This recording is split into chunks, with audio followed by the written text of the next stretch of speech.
வணக்கம் ஹஸ்பண்ட்ஸ். நம்ம இன்னைக்கு என்ன பார்க்க போகிறோம் அப்படின்னு பார்த்தீங்கன்னா வாதாபி சாளுக்கியர்கள், மேலை சாளுக்கியர்கள், கீழை சாளுக்கியர்கள், அதாவது சாளுக்கியர்களை பற்றி பார்க்க போகிறோம். சாளுக்கியர்களுக்கு அப்புறம் ராஷ்டிரகூடாஸ் பற்றியும் பார்ப்போம். நான் ஆல்ரெடி சொல்லியிருந்த மாதிரி ஃபஸ்ட் யூனிட் முடிக்கிறது சாளுக்கியர்களும் ராஷ்டிரகூடர்களும் மட்டுமே பேலன்ஸ் இருக்காங்கன்னு சொல்லியிருந்தேன். அதே போல் 9th யூனிட் முடிக்கிறதுக்கு இன்னும் ஒரு டாபிக் தான் இருக்குது. நமக்கு 2 யூனிட் கம்ப்ளீட் ஆக போகுது. ஸோ நம்ம சாளுக்கியர்கள் பற்றி பார்க்கணும் அப்படின்னு பார்த்தீங்கன்னா அவங்கள பார்த்துட்டு கூட கொஸ்டின்ஸுமே பார்க்கலாம். ஓகேங்களா? 25 கொஷின்ஸ், இம்பார்ட்டன்ட் கொஷின்ஸ், ஒவ்வொரு டாப்பிக்லேயும் கீழே 25 கொஷின்ஸ் பார்த்தா கண்டிப்பாக அந்த இம்பார்ட்டன்ட் கொஷின்ஸ்லேருந்து ஏதாச்சும் வரும். ஸோ ஃபர்ஸ்ட் என்ன அப்படின்னு பார்த்தீங்கன்னா, இவங்க எப்போ தோற்றம் என்ன அப்படின்னு பார்த்தீங்கன்னா 6ஆம் நூற்றாண்டுக்கு முன் சாதவாகன பேரரசின் வீழ்ச்சிக்கு பிறகு சாளுக்கியர்கள் சுதந்திரம் பெற்றனர். அதாவது சாளுக்கியர்கள் முன்னாடி இருந்திருக்காங்க. சாதவாகனர்களுக்கு கீழே ஒரு அமைச்சர்களாகவோ இல்லை மக்களாகவோ இருந்திருக்கலாம். அதனால் அவங்க அவங்க வீழ்ச்சி அடைஞ்சதுக்கப்புறம் அந்த பேரரசு வீழ்ச்சியின் காரணமாக சாளுக்கியர்கள் சிறுமன்னர்கள், குறுமன்னர்கள் எல்லாரும் என்ன ஆகுறாங்க அப்படின்னு பார்த்தீங்கன்னா ஒரு இண்டிபெண்ட்டாக சுதந்திரம் ஆட்சி நடத்த செய்கிறாங்க. அது மட்டும் இல்லாமல் சுதந்திரத்திற்கு உட்பட்ட எல்லைகளையும் விரிவாக்க செய்கிறார்கள். யாரு அப்படின்னு பார்த்தா சாளுக்கியர்கள். இந்த சாளுக்கியர்களை 3 விதமாக பிரிப்போம். ஓகேங்களா? 3 சாளுக்கியர்கள் அப்படின்னு சொல்லுவாங்க. முதல் சாளுக்கியர் யார் அப்படின்னு பார்த்தீங்கன்னா இவங்க தான் இந்த சாளுக்கிய வம்சத்தை நிறுவியங்க அப்படின்னு சொல்லலாம். ஸோ வாதாபி சாளுக்கியர்கள், கீழை சாளுக்கியர்கள், மேலை சாளுக்கியர்கள். ஸோ இந்த வாதாபி சாளுக்கியர்களில் இயர் என்ன அப்படின்னு பார்த்தீங்கன்னா 543லேருந்து 755 வரைக்கும் இவங்களுடைய இயர். ஓகேங்களா? ஸோ வாதாபி சாளுக்கியர்கள் இவர்கள் முதல் சாளுக்கிய வம்சத்தின் முதலாம் புலிகேசி இவர்களை நிறுவினார். அதாவது சாளுக்கிய வம்சத்தில் இருக்கக்கூடிய வாதாபி சாளுக்கியர்கள் இருக்காங்க பார்த்தீங்களா, அதே போல் என்ன அப்படின்னு பார்த்தீங்கன்னா சாளுக்கியாஸ் அப்படின்னு சொல்லும்போது ரொம்ப இம்பார்ட்டண்ட்டான ரோல் ப்ளே பண்ணவங்க. இல்லை யார் சிறந்த அரசர் அப்படின்னு கேட்டாங்கன்னா புலிகேசின் 2, அதுக்கப்புறம் அமோகவர்ஷர், இவங்க 2 பேர்த்தையுமே போடலாம். ஓகேங்களா? நெக்ஸ்ட் என்ன அப்படின்னு பார்த்தீங்கன்னா வாதாபி சாளுக்கியர்கள் 543 to 755 சொன்ன இவர்களே முதல் சாளுக்கிய வம்சத்தினை நிறுவினார்கள். இதில் யார் நிறுவனது அப்படின்னு பார்த்தா புலிகேசி இருக்கார் பார்த்தீங்களா, அவர் தான் நிறுவுறாரு. தென் அதுக்கடுத்தது பார்த்தீங்கன்னா வெங்கி. ஸோ வெங்கி சாளுக்கியர்கள் அப்படின்னு சொல்லுவாங்க. இந்த வெங்கி சாளுக்கியர்களை வேறு எப்படி சொல்லலாம் அப்படின்னு பார்த்தீங்கன்னா கீழை சாளுக்கியர்கள் அப்படின்னு சொல்லுவாங்க. ஸோ வாதாபி சாளுக்கிய அரசர் 2ஆம் புலிகேசின் சகோதரரான குப்ச விஷ்ணுவர்தன் இந்த வம்சத்தை நிறுவினார். ஸோ என்ன நடக்கும் அப்படின்னு பார்த்தீங்கன்னா நீங்கள் முதலாம் மகேந்திரவர்மன் 2ஆம் புலிகேசி கூட சண்டை போட்டு அவங்க முதல் மகேந்திரவர்மன் தோற்றுருவார். அதை பழிவாங்கிற விதமாக அவருடைய மகனான நரசிம்மன் பழிவாங்குவார். புலிகேசின்னு சொன்ன பார்த்தீங்களா, அதான். ஸோ அதே சேம் என்ன ஆகும் அப்படின்னு பார்த்தீங்கன்னா முதல் மகேந்திரவர்மனை பல்லவாஸ் கூட நீங்கள் லிங்க் பண்ணிக்கோங்க. அந்த சண்டையிட்ட சில பகுதிகளெலாம் பிடிப்பாங்க. ஈவன் எங்கன்னா வேலூருக்கு பார்த்தீங்களா அங்கே வரைக்குமே ரீஜனை பரப்பி பிடிச்சிட்டு வந்துடுவாங்க. ஓகேங்க? யார் அப்படின்னு பார்த்தா சாளுக்கியர்கள் தமிழகத்தில் வேலூர் பகுதி வரைக்குமே பிடித்து கொண்டு வருவார்கள். அந்த டைமில் என்ன ஆகும் அப்படின்னு பார்த்தீங்கன்னா இந்த 2ஆம் புலிகேசின் பிடிச்சது எல்லாம் என்ன பண்ணுறாரு, அவங்க தம்பிக்கிட்ட கொடுத்து இந்தாப்பா நீ நிர்வாகம் செய் அப்படின்னு சொல்லிட்டு விடுறாரு. அதாவது அவங்க தம்பி யார் அப்படின்னு பார்த்தீங்கன்னா குப்த விஷ்ணுவர்தன் ஆள்தான். ஸோ எப்படி பல்லவர்களிடமிருந்து சில பகுதிகளை ஆட்சி பிடித்தாரோ அதே போல் சில மன்னர்கள், குறுநில மன்னர்கள், பெருநில மன்னர்களிடமிருந்தும் அவர் சில பகுதிகளை கைப்பற்றினார். அந்த பகுதிகளையும் அந்த முக்கியமான பகுதி எது அப்படின்னு பார்த்தீங்கன்னா வெங்கி. அந்த பகுதியில் என்ன பண்ணுறார் அப்படின்னு பார்த்தீங்கன்னா அவருடைய தம்பிக்கிட்ட தம்பியான குப்ச விஷ்ணுவர்தன் அப்படின்றக்கிட்ட கொடுத்து நீ நிர்வாகம் செய் அப்படின்றது. அதன் மூலியமாக அந்த குப்ச விஷ்ணுவர்தன் ஒரு வம்சத்தை நிறுவினார். அந்த வம்சமானது யாது என்று அழைக்கப்படும் என்றால் கீழை சாளுக்கியர்கள் அல்லது வேங்கி சாளுக்கியர்கள் அப்படின்னு சொல்லிட்டு அழைப்பாங்க. ஓகேங்களா? ஸோ இது நெக்ஸ்ட் என்ன அப்படின்னு பார்த்தீங்கன்னா மேலை சாளுக்கியர்கள். ஓகேங்களா? ஸோ இது எப்படி நீங்கள் ஞாபகம் வச்சுக்கிறது அப்படின்னு கீழேனா வேங்கி அப்படின்னு சொல்லிட்டோம். அப்போ மேலை சாளுக்கியர்கள் அப்படின்னா மேடையில் தான் கல்யாணம் நடக்கும். ஸோ மேலை கல்யாணி. ஓகேங்களா? இவர்கள் ராஷ்டிரகூடர்களுக்கு அடங்கியவர்கள் இருந்து பின்னர் 2ஆம் தைலப்பனின் தலைமையில் மீண்டும் எழுச்சி பெற்றனர். அதாவது ஒன்றும் ராஷ்டிரகூடாஸ் இருக்காங்க பார்த்தீங்களா, அவங்களுடைய ஆட்சிக்கு உட்பட்ட பகுதிகளிலும் இவர்கள் வாழ்ந்தார்கள். அவர்களுக்கு உட்பட்டும் இவர்கள் வாழ்ந்தார்கள். யார் அப்படின்னு பார்த்தா சாளுக்கியர்கள். ஓகேங்களா? ஸோ அந்த சாளுக்கியர்கள் ராஷ்டிரகூடர்களுக்கு உட்பட்டு வாழ்ந்த காலத்திலும் அடங்கி வாழ்ந்த காலத்திலும் அப்படிப்பட்ட ஒரு காலத்தில் தைலப்பன் அப்படின்ற ஒருத்தர் என்ன பண்ணுறாரு, சாளுக்கிய வம்சத்தை சேர்ந்த தைலப்பன்.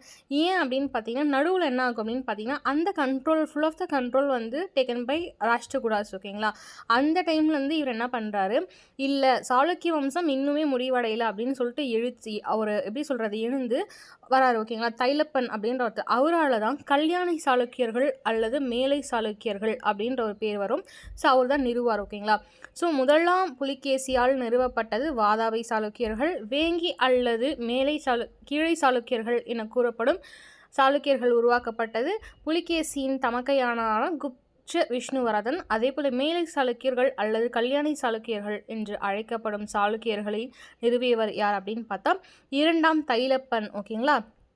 ஸோ இது முடிஞ்சிச்சு. இதில் முக்கிய அரசர்கள்லாம் இருப்பாங்க. நான் ஆல்ரெடி சொன்ன மாதிரி தான் 2ஆம் புலிகேசி ஆகட்டும், அமோகவர்மன் ஆகட்டும், இல்லை தைலப்பன் ஆகட்டும், 1ஆம் புலிகேசி ஆகட்டும், இந்த மாதிரி சில மன்னர்கள் இருப்பாங்க. அதுலேயும் முக்கியமான மன்னர்கள் யார் அப்படின்னு பார்த்தீங்கன்னா நம்ம அஷருடைய கான்டெம்பரரின்னு சொல்லுவோம், சமகாலத்தவர். இந்த கொஷின் எப்படி கேட்பாங்க அப்படின்னு பார்த்தீங்கன்னா பல்லவர், அதாவது 1ஆம் மகேந்திரவர்மனும் அவருடைய மகனான 1ஆம் நரசிம்மனும், ஓகேங்களா, அவர்களுடைய சமகாலத்தவர் யார் அப்படின்னு கேட்கலாம். இல்லை அப்படின்ற ஹர்ஷவர்தனின் சமகாலத்தவர் யார் அப்படின்னு சொல்லிட்டு கேட்கலாம். நீங்கள் ஹர்ஷா படிக்கும் போது புலிகேசின் 2ன்னு படிச்சிருப்பீங்க. டிஃபீட் பை புலிகேசின் 2 அப்படின்ற ஒரு வார்த்தை படிச்சிருப்பீங்க. அதாவது புலிகேசி டிஃபீட் பண்ணுறாருன்றதோட ஐஹோல் இன்ஸ்கிரிப்ஷன் அப்படின்னு சொல்லிட்டு ஒரு கல்வெட்டு பற்றி படிச்சிருப்பீங்க. பார்த்தீங்கன்னா ரவி கீர்த்தி அவர்களால் கம்போஸ் பண்ணப்பட்டது அப்படின்ற மாதிரி. ஸோ அந்த ஐஹோல் இன்ஸ்கிரிப்ஷனும் சாளுக்கியர்கள் காலத்தில் தான் கொண்டு வரப்பட்டது. ஓகேங்களா. அது மட்டும் இன்றி வேறு என்ன அப்படின்னு பார்த்தீங்கன்னா முக்கிய அரசர்கள் பொறுத்த வரைக்கும் 1ஆம் புலிகேசி 2ஆம் புலிகேசி இருவருமே முக்கியமான அரசர்கள் சாளுக்கிய வம்சத்தை பொறுத்தவரை. அதுலேயும் 1ஆம் புலிகேசி அவர்கள் வாதாபியை தலைநகராக கொண்டு வாதாபி சாளுக்கிய வம்சத்தை நிறுவினார். இந்த கொஷின் எப்படி கேட்பாங்க அப்படின்னு பார்த்தீங்கன்னா நீங்கள் படிக்கிறீங்க அப்படின்னா நீங்கள் ஒரு லைனாக படிக்கணும். அந்த ஒரு லைன்லேருந்து கொஸ்டினை க்ரியேட் பண்ணி நீங்கள் படிச்சிங்க அப்படின்னா ஆல்மோஸ்ட் நீங்கள் ஈஸியாக படிச்சிடலாம். ஸோ இந்த கொஷினுக்கு இதான் விடை அப்படின்றது தெரியலாம். நான் எப்பயுமே சொல்கிறது நிறைய ஸ்ட்ராட்டஜிஸ் இருக்குது படிக்கிறதுக்கு, ட்ரிக்ஸ் நிறைய இருக்குது. நிறைய பேர் எப்படி படிப்பாங்க ஆனால் நான்லாம் கொஷின்ஸ் ஃபஸ்ட்டு நான் படிச்சிருவேன். புக் பேக் கொஷின்ஸோ இல்லை ப்ரீவியஸ் இயர் கொஷின்ஸோ எனக்கு அந்த டாபிக் பற்றி ஒரு 10% to 20% தான் தெரியுது. ஆனால் கொஷின்ஸ் ஃபுல்லுத்தையுமே படிச்சுட்டு அதுக்கப்புறம் என்ன பண்ணுவேன் அப்படின்னு பார்த்தீங்கன்னா அந்த கொஸ்டின் 2 to 3 டைம்ஸ் படிப்பேன். ஸோ ஒரு டைம் படிக்க மாட்டேன், 2 to 3 டைம்ஸ் படிக்கும்போது ஆல்ரைட் நமக்கு ஓரளவுக்கு 10%க்கு ஒரு 8.5% நின்றோம். அந்த கொஸ்டின் திருப்பி அடுத்த நாளும் படிப்பேன். ஒரு 1 வீக்குக்கு இப்போ ஒரு 10 மினிட்ஸ் அந்த கொஸ்டின்ஸ் நான் படிச்சுட்டே இருப்பேன். அப்படி படிக்கும்போது அந்த கொஸ்டினில் இருக்கக்கூடிய தகவல்கள் உங்களுக்கு தானாக நீங்கள் அந்த பாயிண்ட்டை படிக்கிறதுக்கு முன்னாடி ஏறிடும்.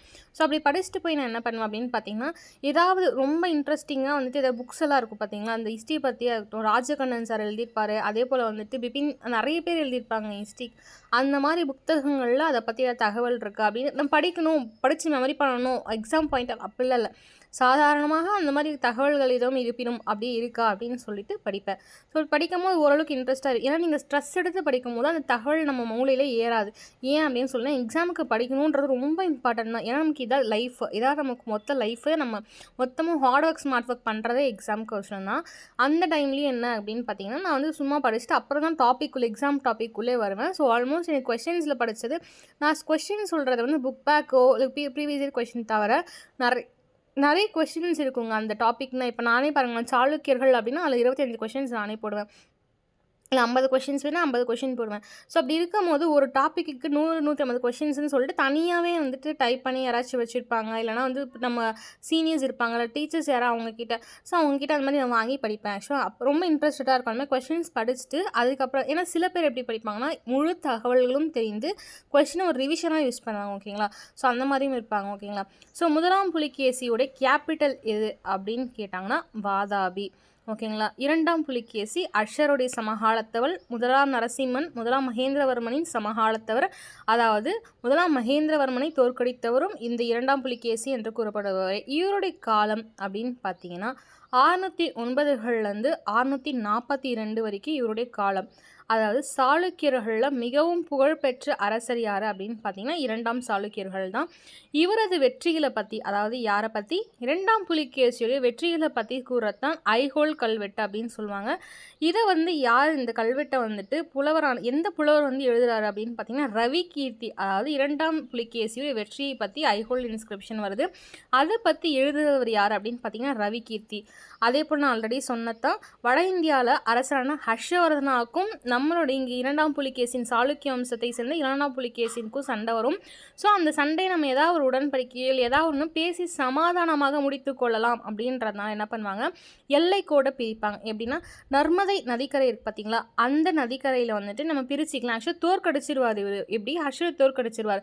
இருப்பினும் அந்த ராஜ்யத்தை கைப்பற்ற மாட்டாங்க. ஏன்னா அவங்களுக்குள்ள ஒரு ஒப்பந்தம் போடுவாங்க. என்ன அப்படின்னா நர்மதை நதிக்கரையே ஒரு ஒப்பந்தமாக இந்த பக்கம் உங்களோடது இந்த பக்கம் என்னோடது அப்படின்னு சொல்லிட்டு சாளுக்கியர்களுக்கும் வர்தன வம்சத்தை சேர்ந்த அஷருக்கும் வந்து ஒரு பேச்சுவார்த்தையில் ஒரு இது சொல்லுவாங்க. ஓகேங்களா, பேச்சுவார்த்தையில் வந்து ட்ரீட்டி போட்டுக்கிட்டான்னு வச்சுக்கோங்க. கையெழுப்பமிட்டு இல்லை பேச்சுவார்த்தையில். ஸோ நெக்ஸ்ட்டு ஆல்ரெடி சொன்னது தான். பல்லவ மன்னன் முதலாம் மஹேந்திரவர்மனை தோற்கடித்தவர். பின்னர் பல்லவ மன்னன் முதலாம் நரசிம்மவர்மன் வாதாபியை தாக்கி இரண்டாம் புலிகேசியை கொன்றார். பின்னர் அவருக்கு பட்டம் வாதாபி கொண்டான் என்று பட்டத்தை சூட்டி கொண்டார்னு சொல்லியிருக்கோம் பார்த்தீங்களா. அது நம்ம பல்லவாஸில் படிக்கும் போதே படிச்சிருப்போம். ஸோ கீர்த்திவர்மன் யார் அப்படின்னு பார்த்தீங்கன்னா கடைசி வாதாபி சாளுக்கிய அரசன். இவரை தோற்கடித்து தந்திதுர்க்க ராஷ்டிரகூட வம்சத்தை ஸோ வந்து வாதாபி, ஓகே நல்லா புரிஞ்சுக்கோங்க, சாளுக்கியர்களில் கடைசி கிடையாது. ஓகேங்களா, வாதாபிக்கு அப்புறம் வந்து கீழே சாளுக்கியர்கள் மேலை சாளுக்கியர்கள் வருவார்கள். அந்த வாதாபி சாளுக்கியர்களுடைய கடைசி அரசர் யார் அப்படின்னு பார்த்தீங்கன்னா தந்தி துர்க்கர் அப்படின்னு சொல்லுவாங்க. ஆங்கிலத்தில் தண்டி துர்க்கா அப்படின்னு சொல்லுவாங்க. ஸோ அந்த தந்தி துர்க்கரை வந்து தோற்கடித்த, அதாவது யார் அப்படின்னு பார்த்தீங்கன்னா ராஷ்டிரகூட வம்சத்தை சேர்ந்தவர் தான் தந்தி துர்க்கா. அவர் ரவி கீர்த்தி, அதாவது நம்ம சொன்னோம் பார்த்தீங்கன்னா அந்த ஐஹோல் இன்ஸ்கிரிப்ஷன், அந்த கீர்த்திவர்மன் இவர் வந்து சொல்லியிருக்காரு. ஆக்சுவலாக அந்த தகவலை சொல்லியிருக்காரு நமக்கு. ஓகேங்களா, கடைசி வாதாபி சாளுக்கிய அரசன் இவரை தோற்கடித்து தந்திதுர்க்கா ராஷ்டிரகூட வம்சத்தை நிறுவினார். இந்த கொஸ்டின் எப்படி கேட்பாங்கன்னா, ராஷ்டிரகூட வம்சத்துலேருந்து ஒரு அரசர் வந்து தோற்கடிக்கிறாரு, வாதாபி வம்சம் அதனுடைய ஆட்சி கீழ் முடியுது. அந்த அரசரின் பெயர் என்ன, இல்லை எந்த வம்சம் வந்து கடைசியாக வந்து வாதாபியை வந்து தோற்கடித்தார்கள் அப்படின்னு கேட்கலாம். ஸோ நெக்ஸ்ட்டு கலை மற்றும் கட்டிடக்கலை பாருங்கள். சாளுக்கியர்கள் திராவிட மற்றும் நகர பாணி கட்டிடக்கலையை இணைத்து வெசாரா பாணி, இந்த கேள்விகள் கேட்கறதுக்கான வாய்ப்பு இருக்குது. அதாவது சாளுக்கியர்கள் எந்த பாணியில் கோயில்களை கட்டினார்கள் அப்படின்னு கொடுத்துட்டு நகர பாணியா, திராவிட பாணியா, இல்லை வட பாணியா, இல்லைனா வேசாரா பாணியா அப்படின்னு கேட்டால் வெசாரா பாணியோடைய தான். வெசாரா பாணினா ஒன்றுமே இல்லை, அது ஒரு புதிய பாணி தான். அதாவது திராவிடத்தையும், அதாவது தமிழகம் இருக்குது பார்த்திங்களா, அந்த திராவிட பாணியையும் அதுக்கப்புறம் வட இந்திய பாணியும் சேர்த்து வந்து ஒரு புதுசாக உருவாக்குறாங்க பார்த்தீங்களா, அந்த பாணிக்கு பேர் தான் வெசாரா பாணி அப்படின்னு சொல்கிறாங்க. ஓகேங்களா, இவர்கள் பாறைகளை குடைந்து குகை கோயில்களையும், அதாவது வாதாபியில் கற்களை அடுக்கி கட்டுமான கோயில்கள், இது எங்கே இருக்குது அப்படின்னு பார்த்தீங்கன்னா ஐஹோல் மற்றும் பட்டடக்கல் அப்படின்ற ஒரு இடத்துல வந்துட்டு கட்டுறாங்க. ஓகேங்களா, ஸோ வந்து குழைந்த குகை கோயில்கள் எங்கே காணப்படுது அப்படின்னு பார்த்தீங்கன்னா வாதாபிலையும், கட்டுமான கோயில்கள் அப்படின்னு சொல்லும் போது ஐஹோல், பட்டடக்கல் அப்படின்றது ஒரு ஊருங்க. ஓகேங்களா, ஸோ அந்த பட்டடக்கல் அப்படின்ற ஒரு இடத்துலையும் வந்து கட்டுறாங்க. ஸோ பட்டடக்கல் அப்படின்ற ஒரு ஊர் இருக்குது பார்த்தீங்களா, யுனெஸ்கோ உலக பாரம்பரிய சின்னங்களின் ஒன்றாகும். இவர்கள் விருப்பாட்சர் கோவில் மிகவும் சிறப்பு வாய்ந்தது. அதாவது பட்டடக்கல் அப்படின்ற ஒரு ஊர் வந்துட்டு யுனெஸ்கோவால் ஒரு பாரம்பரிய சின்னமாகவே ஒன்று ஆக்கப்பட்டது. அந்த பட்டடக்கல்லில் வந்து என்ன இருக்குது அப்படின்னு பார்த்தீங்கன்னா விருப்பாட்சர் கோயில், அதாவது சாளுக்கியர் வம்சங்களால் முக்கியமான கட்டப்பட்ட ஒரு கோயில் அப்படின்னு பார்த்தீங்கன்னா விருப்பாட்சர் கோயில். அந்த விருப்பாட்சர் கோயில் எங்கே இருக்குது அப்படின்னு பார்த்தா பட்டடக்கல்லில் இருக்குது. அது ஓகே. ஐஹோல் அப்படின்னு பார்த்தீங்கன்னா இந்திய கட்டடக்கலையில் தொட்டியல் டேஷ் அப்படின்னு கேட்டிங்கன்னா ஐஹோல். இந்த கொஷின் வந்து கொஷினாக க்ரியேட் பண்ணி படிச்சுக்கோங்க. ஓகேங்களா, நெக்ஸ்ட்டு பாருங்கள். துர்க்கை கோயில், லட்கான் கோயில், மிகுதி ஜைனா கோயில் ஆகியவை ஐஹோலில் உள்ள முக்கிய கோவில்கள் ஆகும். ஸோ இது வந்து கூற்றில் கேட்கலாம். எப்படின்னு பாருங்களேன். ஸோ துர்க்கை இலட்கான் கொடுத்துட்டாங்க. இதை தூக்கிட்டு வந்து என்ன பண்ணுறாங்கன்னா வந்து வாதாபியில் இருக்கக்கூடிய ஒரு கோயில் எடுத்துகிட்டு வந்து கொடுத்துட்றாங்க. அப்போ வந்து நம்ம கூற்றில் ஓகே துர்க்கை படிச்சிட்டோம், இலட்கான் படிச்சிட்டோம், அப்போனா வந்துட்டு கூற்று சரின்னு போட்டுறக்கூடாது. ஸோ இது ஒன்றுமே நமக்கு முக்கியமாக நினைவு கொள்க. ஓகேங்களா, துர்க்கை கோயிலாட்டம், இலட்கான் கோயிலாகட்டும், மிகுதி ஜைன கோயில்களாகட்டும், இதெல்லாம் ஐஹோலில் இருக்குது. இது நம்ம எப்படி ஞாபகம் வச்சுக்கொள்ளலாம் அப்படின்னு பார்த்தீங்கன்னா வந்துட்டு ஐ அப்படின்றது வந்துட்டு என்ன, கண் அப்படின்னு நம்ம வச்சுக்கோங்க. ஓகேங்களா, ஐஹோல் இன்ஸ்கிரிப்ஷன் சொல்லுவாங்க கல்வெட்டுகள். ஸோ ஐஹோல்னா கண். அந்த கண்ணால் தான் துர்க்கையும் பார்க்கவும் லக்ஷ்மணன் இங்கே என்ன சொல்லியிருக்காங்க, இலட்கான்னு சொல்லியிருக்காங்க. கோலா, அப்போ கோல்னா இலக்கு. ஸோ வந்து கண்ணால் துர்க்கையாக பார்த்து என்னோட இலக்கு என்ன அப்படின்னு பார்த்தீங்கன்னா மேலை பகுதியில் ஒரு ஜெயின கோயிலை கட்டுறதான் என்னோடய இலக்கு அப்படின்னு சொல்லுவோம். ஸோ வாதாபியில் உள்ள 4 குகை கோயில்களில் வந்துட்டு எந்தெந்த ஒரு கடவுளை பற்றி சொல்லியிருக்காங்க அப்படின்னு பார்த்தீங்கன்னா வந்துட்டு சிவன், விஷ்ணு, சமண தீர்த்தங்கரர்கள். அது மட்டும் இல்லாமல் விருப்பாட்சர் கோயிலில் வந்துட்டு என்ன அப்படின்னு பார்த்தா துவாரகர் அப்படின்னு சொல்லுவாங்க பார்த்தீங்களா, துவாரகர் அவரை பற்றியுமே அவருடைய சிலைகளுமே காணப்பட்டதாக குறிப்புகள் இன்றையளவும் வரலாற்று பதிவுகளில் இருக்குது. ஓகேங்களா, ஸோ ஓகே, இது வந்து சாளுக்கியர். இது வந்து அவுட்லைன் மட்டும்தான். இன்னுமே சாளுக்கியர்ஸ் பற்றி நிறைய இருக்குது. அமோகவர்ஷர் இருக்கார், இன்னும் நிறைய பேர்கள் வந்து இருக்கார்கள். அவர்களை பற்றி நம்ம மீண்டும் ராஷ்டிரகூடர்கள் பார்ப்பதற்கு முன்பு ஒரு கண்ணோட்டமாக பார்க்கலாம். ஸோ 25 முக்கியமான வினாக்கள் அப்படின்னு பார்க்கும்போது, முதல் கேள்வி, சாளுக்கிய வம்சத்தை நிறுவியவர் யார்? முதலாம் புலிகேசி. வாதாபி சாளுக்கியர்கள் தலைநகரம் எதுனா வாதாபி. இப்போ தற்போது பாதாமி அப்படின்னு சொல்லுவாங்க. வாதாபி பாதாமி ரெண்டுமே ஒன்று தான். இது எப்படி கன்ஃபியூஸ் ஆகிக்கக்கூடாது, ஓகேங்களா?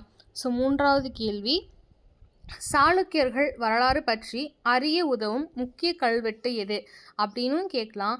இரண்டாம் புலிகேசியின் வெற்றியை பற்றி கூறும் கல்வெட்டு எது அப்படின்னு கேட்கலாம். எந்த ரெண்டு கொஷின்ஸ் கேட்டாலுமே ஆன்சர் பார்த்தீங்கன்னா ஐஹோல் கல்வெட்டு. நான்காவது கொஷின், ஐஹோல் கல்வெட்டை எழுதியவர் யார் அப்படின்னு பார்த்தீங்கன்னா ரவி கீர்த்தி. அவர் வந்து ஒரு புலவர். ஸோ இங்கே பாருங்கள், அதை சொல்லியிருக்கேன் ஆல்ரெடி. அந்த கொஷின் பார்த்தோம். 5th கொஷின், ஐஹோல் கல்வெட்டு யாருடைய சாதனைகளை கூறுகிறதுனா இரண்டாம் புலிகேசி.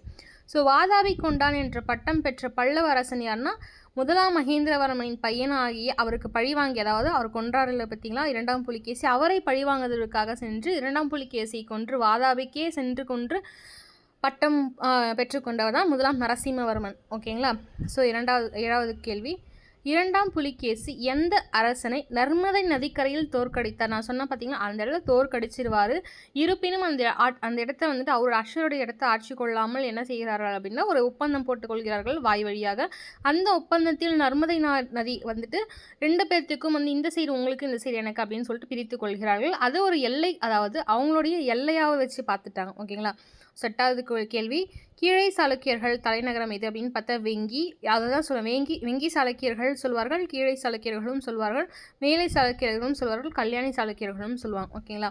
9 கொஷின் முடிந்தது.